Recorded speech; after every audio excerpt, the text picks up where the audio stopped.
kenapa tidak mengabulkan tiap-tiap doa kita? Kenapa sih Allah kayaknya kok nggak sayang sama kita? Sedangkan kita maunya A, terjadinya A, tapi yang terjadi ternyata B. Bagaimana ya Yuda ya?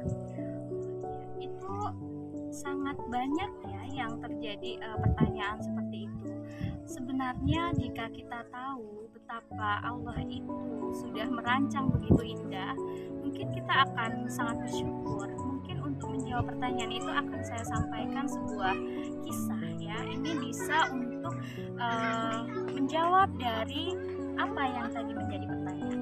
Jadi begini, ada sebuah kisah antara raja dengan penasehatnya, orang kepercayaan ya. Jadi pada suatu ketika raja ini mengadakan sebuah perlombaan yaitu memanah. Nah, ketika perlombaan memanah itu, sang penasehat ini ikut dalam lomba tersebut. Dia ikut untuk memanah. Dan ketika penasehat ini memanah dengan kuasa Allah dan dengan izin Allah, dengan rencananya, anak panah ini meleset, Yunda.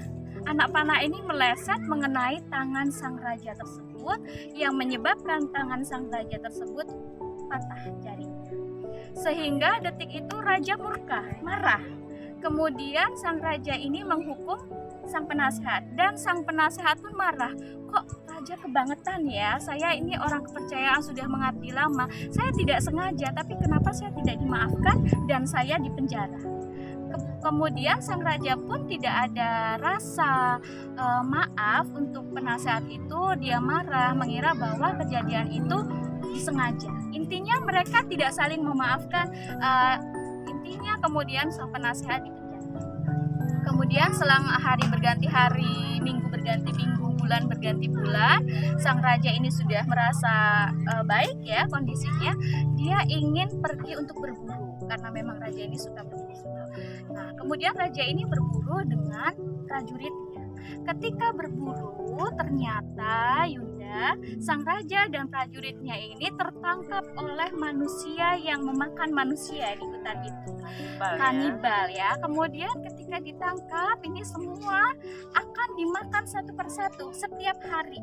Hari satu demi hari ya, satu hari itu giliran sang raja.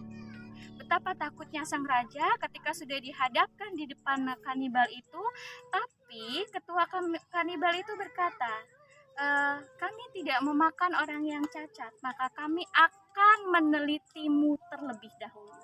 Akhirnya orang itu raja diteliti oleh orang kanibal tersebut, diteliti sekujur tubuhnya dan Allahu Akbar, terdapat jari dia yang putus akibat dari anak panah yang melesat yang waktu dilepaskan oleh penasehat saat lomba itu. Kemudian diteliti, kemudian orang kanibal itu terkaget, wah ini bukan makanan kita, ini bukan mangsa kita, lepaskan dia. Jadi sang raja itu dibebaskan oleh pemangsa itu tadi karena ada jarinya yang terputus. Akhirnya sang raja langsung berlari, dia menangis, dia teringat dengan penasehatnya, betapa dia berterima kasih atas kejadian hari itu yang menyebabkan jarinya terputus sehingga dia tidak jadi dimangsa oleh kanibal tersebut. Dia langsung pulang ke kerajaannya, ke istana, kemudian dia menemui penasehatnya, kemudian dibebaskanlah penasehat itu dan si raja minta maaf, dia bercerita kejadian di hutan itu. Dan si penasehat pun menangis detik itu. Kenapa? Seandainya sang raja waktu itu memaafkan penasehat itu, pasti penasehat itu tidak dipenjara dan dia akan ikut bersama raja untuk berburu. Jadi yang pastinya si penasehat ini pun akan menjadi mangsa.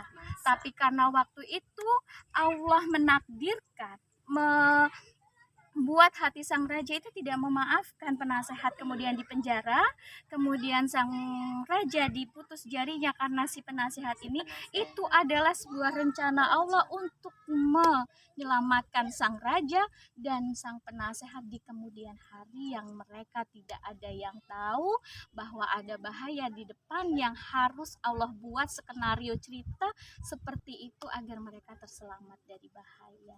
Jadi begitu Yunda, betapa luar biasanya rencana Allah yang kadang kita salah paham, loh kok saya seperti ini kan, loh kok ini ujian saya berat banget loh, kok ini gini-gini. Ternyata sebenarnya itu semua sudah disusun rapi oleh Allah karena akan ada sesuatu di depan yang memang itu akan menjadi sebuah cerita bagi hidup kita. Luar biasa sekali ini, semoga bisa menjadi gambaran, bisa menjadi jawaban kenapa sih kok saya begini, kok Allah begini. Sesungguhnya Allah itu sudah merancang semua dengan sangat baik, dan ketika seorang hamba mengetahui rencana Allah, pasti dia akan tersungkur sujud dan menangis. Terima kasih Yunda, ini ceritanya menginspirasi sekali bahwa memang intinya kita memang tetap harus berprasangka baik pada Allah ya. Baik kepada Terima kasih ya Yunda, Allah. mudah-mudahan kita Sama-sama. selalu sehat. Amin.